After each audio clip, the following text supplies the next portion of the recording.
Hello, I'm Nicholas Henschel. I'm the Vicar of St Thomas's here in Groombridge, and this is part of our Lent course. This is session 2 for the second week of Lent, and this is designed, yes, for groups to use, for individuals to use, for it to be used in any way you find useful, but also very helpful to talk about it. This week there are 2 videos because I had a request for more about Paul, and you can find that already online. This is about Mark. This is a rather fuller treatment of Mark. We've had our introduction to the whole of the New Testament, and now we're taking each gospel in turn. But I love to have your questions, and I'd love to respond. If that means more videos, that's fine for me. So I think expanding our knowledge and understanding of the New Testament, and as I said at the outset, this isn't about head knowledge, knowing more, it's about using that knowledge to go deeper on the journey of faith, and I hope these are helpful. So feedback is really useful, questions are really useful, and if you need a new area for us to look at, then I'm more than happy to oblige. So this is grappling with Mark's Gospel, We've kind of got the hang of it so far, but this is going a bit deeper. So, structure and themes in Mark's Gospel. Now, as with most all New Testament books, there are several different ways of framing the structure of Mark. The simplest approach, I would suggest, is simply to see it as 2 parts with a little appendix at the end. The first half is focused very much on Jesus' ministry of healing and preaching in Galilee, around the Sea of Galilee and geographically more widely. It starts very abruptly with John's ministry, the John the Baptist, and then it moves fast, a very big feature of Mark's Gospel, through the calling of the first disciples, a controversy at Capernaum, healings, the choosing of the 12 apostles, their training through parables and mighty deeds. Jesus is confronted by opposition from various quarters and is misunderstood by his family. Oh, see some of those themes already. Yes, calling, inspiration, healings, so forth. Oh, but controversy and misunderstanding. These are very important themes in Mark's Gospel, as indeed in a different way they are in John, as we'll see in a few weeks' time. There follows the sending out of the 12, the feeding of the 5,000. Now, that's the only miracle found in all 4 Gospels. So the feeding of the 5,000 was clearly profoundly important to the Gospel writers and to the early Christians. Then Jesus walks on the water, followed by further controversy, let's note that, and further misunderstanding. The feeding of the 4,000 then comes along. That's unique to Mark, and more misunderstanding. Oh, right. You really can't miss it in Mark's Gospel. People misunderstand who Jesus is, what's going on, what all this adds up to. So that's the first part. That's the whole first part focused on Jesus' ministry in and around Galilee. Then the second part, well, there's a hinge. It's like kind of 2 tablets hinged in the middle. The hinge in the middle in chapter 9 of Mark's Gospel is the Transfiguration. That's very significant for Mark. The Transfiguration is the moment when he is seen in glory by 3 of his disciples, Peter, James and John, on a high mountain, echoing Moses and other moments in the Old Testament. And chronologically, it's crucial because this is the point where Jesus not only goes south, so to speak, but turns his face towards Jerusalem, and he knows what lies ahead. So this is exactly halfway through the Gospel, and it marks a massive shift in focus. From now on, Jesus is fulfilling his destiny in Jerusalem. Galilee is left behind. He seeks to warn his disciples about what lies ahead, 3 times speaking directly about his coming suffering and death. But as ever, really important in Mark's Gospel, Jesus' disciples just can't absorb what he's saying. The context of most of the second half of the Gospel is therefore Jerusalem, outlining Jesus' ministry there and the run over to Passover, where of course we know he's going to die, his triumphal but ironic entry into the city on what we would call Palm Sunday, his actions and encounters in the temple, and then one of the more unusual features of Mark, the so-called little apocalypse in chapter 13, a vision of the end of the world. Now, I don't want to treat that here. I've been invited to talk about the book of Revelation at some point, and the little apocalypse belongs there. I don't want to get bogged down in that particular rabbit hole in Mark 13. Then swiftly in succession comes the anointing at Bethany, the Last Supper, the despair in Gethsemane, the crucifixion, the burial, the empty tomb.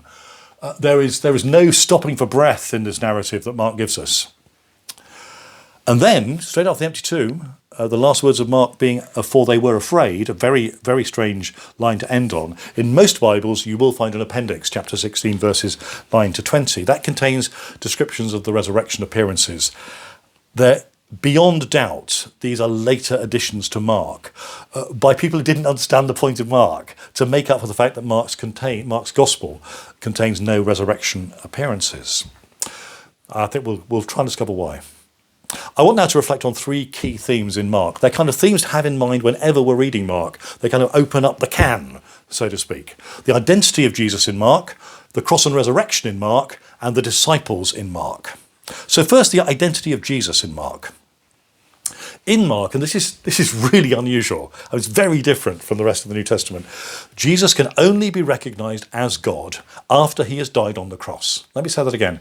In Mark, Jesus can only be recognised as God after he has died on the cross. The reader stroke hearer is told about Jesus' identity from the outset. So we know from the first verse of the first chapter who Jesus is, but in the gospel nobody else does.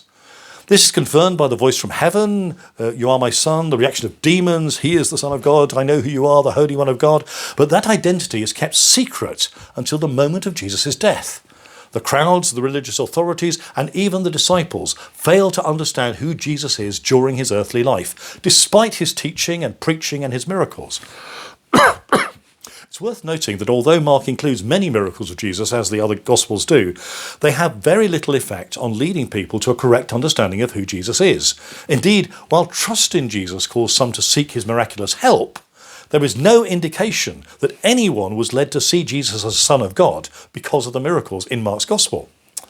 That's really interesting. The crowds are enthusiastic about his miracles and his teaching, but they do not identify him correctly. Rather, they see him as a prophet or a miracle worker, rather than God's Son, the Messiah. The religious authorities, despite knowing the religious traditions, which of course Jesus is using all the time, fail to understand the meaning of Jesus' words and actions, and thus they cannot identify him properly. Rather, the religious elite see him as a blasphemer deserving death. The disciples who went with him, heard him teach, and saw his mighty acts, also in the end turn out not to understand who Jesus is. Now, we often say, I wish I'd been able to be there with Jesus and see him face to face and hear his words. Well, the 12 were, and above all Peter, and Peter, of course, does the worst betrayal in the whole of the New Testament. The disciples fail to understand who Jesus is. There are the occasional flashes of insight. Oh, you are the Messiah, and pledges of loyalty. I'll see you to the end. But in the end, they all desert him, and even actively in Peter, deny they ever knew him, leaving Jesus to face taunts and his enemies and his painful death, alone and completely deserted. In Mark, in a way clearly different from the other Gospels, it is Jesus' death and resurrection which provide the key to understanding who Jesus is. The inability of others to understand who Jesus is prior to his death and resurrection is not accidental. Indeed, Jesus makes it clear that apart from those who followed him closely, people are unable to comprehend despite what they see and hear. His family and close acquaintance are equally unable to understand him. His family regard him as mentally unbalanced, and those who grew up with him take offence at him. The religious authorities, whose intention to do away with Jesus is made clear in chapter 3 from the very beginning, oppose Jesus at every point, demonstrating throughout the narrative that they are unfruitful.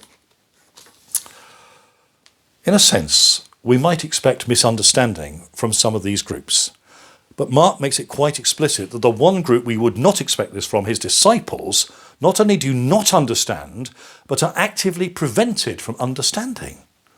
Before Jesus' death on the cross, even those who are with Jesus daily do not understand who he is.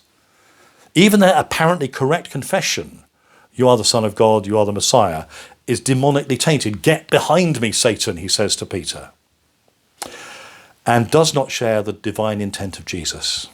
Only after his death on the cross can a human being understand Jesus as the Son of God, and only after the resurrection will the disciples finally understand Jesus against the background of his divine glory. In Mark's understanding of Jesus, the cross is not a historical accident, but the direct will of God. Thus, Jesus predicts 3 times the divine intention that awaits him. The Son of Man must suffer, die, and rise again. Therefore, despite the lack of any written record in Mark of appearances of the risen Jesus, it is clear that Jesus' prediction of his resurrection, like his predictions of his death, would be fulfilled. And so the cross and resurrection in Mark. For Mark then, the key to making sense of Jesus and his identity is the cross and resurrection. Mark's Christology, that is, his understanding of who Jesus is shaped by this. Jesus is the anointed of God from the very beginning, but this cannot be understood apart from the cross and the resurrection. Throughout the gospel, Jesus describes himself as Son of Man. That's a phrase we're very used to. And that too has some royal overtones from the book of Daniel. But in Mark's gospel, it is tied to the cross explicitly. Thus it is used when Jesus predicts his passion, his coming glory, and the purpose of his life. As no one else can understand Jesus in this way before the crucifixion, no one except Jesus uses the title Son of Man, only Jesus himself. True estimates of Jesus may be given. For instance, Peter said, you are the Messiah. Pilate's inscription, this is Jesus of Nazareth, King of the Jews. The religious authorities, they all have hints of that. But it is only after the cross, which for Mark is Jesus' enthronement, and the chief priests acknowledge that in an ironic way, is it possible to recognise Jesus, the Son of God. Mark's passion narrative, his account of the death and resurrection, so to speak, is thus all of a piece with the whole of the gospel. It's not a messianic secret, it's that nobody gets it. And the very first person in Mark's gospel to recognise Jesus as God is, of course, the pagan Roman soldier who stands beside the cross and sees him die. So just a few reflections on the disciples in Mark. Discipleship in Mark is, of course, a core theme, as in all the Gospels. And the portrait of the disciples in this Gospel is gloriously distinctive. Yes, the disciples respond to follow his call. Jesus appoints the 12. The disciples are presented as Jesus' true family. Jesus says he will give them the mystery of the kingdom of God. The disciples are sent out on a mission where they experience success in preaching, healing, and casting out demons. But interwoven through the narrative, and it's really worth doing some work on this yourselves, if you've got the time to, either in groups or separately. Interwoven through the narrative, Mark presents the failure of the disciples, arranged around 3 boat scenes, 3 passion predictions, and the arrest, trial, and crucifixion. So let's do the 3 boat scenes quickly. The first boat scene, after witnessing healings and receiving private instruction, the disciples still become afraid when Jesus calms the storm. They ask, "Who then is this, that even the wind and the sea obey him?" The second boat scene, following the feeding of the 5,000, Jesus walks on water and calms the sea. The disciples' response of amazement, however, falls short of true understanding. The feeding of the 5,000 gave the disciples a glimpse of Jesus' divine sonship, yes. And Jesus' use of the divine name, I am. We'll come back to that in John's Gospel, but again and again, Jesus uses the I am word of himself. That's the name of God. Yet the disciples fail to see these signs. Mark says the disciples' hearts were hardened, a condition previously used to describe the Pharisees. And the third boat scene, after taking part in 2 feeding miracles, the disciples worry about not having enough bread. And Jesus warns them about the leaven of the Pharisees and of Herod. The disciples are compared to outsiders who have eyes but do not see and ears but do not hear. This scene intimates that the disciples have already fallen prey to the leaven of the Pharisees and of Herod, i.e. blindness. They can no longer see, even though it's there in front of them. So these boat scenes show the disciples' fear, their lack of trust, and their concern for themselves. Above all, they show the way the disciples' lack of understanding as to who Jesus is. Because of Mark's introduction, we already know, but they remain blind. The disciples' next failures are arranged around 3 passion predictions. First, following Peter's confession, the reader may assume that the disciples fully understand who Jesus is, but Peter's rebuke of Jesus after the prediction of his suffering and death and resurrection show that to be false. Peter's only partially correct because he does not understand Jesus' true mission. This is in chapter 8. Jesus then issues a call to discipleship, emphasising that to follow him means to take up the cross, a way of persecution and suffering, but he's not understood. The second passion prediction, chapter 9, verse 31, this lack of understanding becomes even more apparent. The disciples are talking about which of them is the greatest. Even after 2 passion predictions and Jesus' call to true discipleship, they still hold the view this is all about power and glory. He tells them that power and glory only comes when one assumes the role of a servant. And a similar incident follows the third prediction in chapter 10, verse 33. Jesus again predicts his suffering, death and resurrection. And immediately afterwards, and this is deeply embarrassing, James and John say, "Can we sit on your right and your left in your glory?" Jesus rebukes their blindness sharply. James and John are not asking for positions of glory as they suppose, but suffering and death. Jesus' arrest, trial and crucifixion present the last set of failures by the disciples, and they're their most extreme. Judas, of course, makes a deal with the high priests and betrays Jesus with a kiss. Mark says 3 times that Judas is one of the 12, highlighting his intimate relationship with Christ and emphasising that treachery and betrayal. Next, Gethsemane shows the final failure of the disciples to accept the way of suffering. While praying in Gethsemane, Jesus asks Peter, James and John, his close inner circle, to keep watch and pray. But as Jesus accepts his impending death, the 3 disciples fall asleep. Then, at the crucial hour of Jesus' arrest, they flee in terror. When seen in light of all this, where they communally pledged to die with Jesus, their desertion is even more devastating. And the last and maybe worst failure is Peter's own denial of Jesus. As Jesus confesses before the high priest, Peter rejects Jesus before a servant girl and anonymous bystanders. Jesus' confession brings death, while Peter's rejection is an effort to save his life, his own life.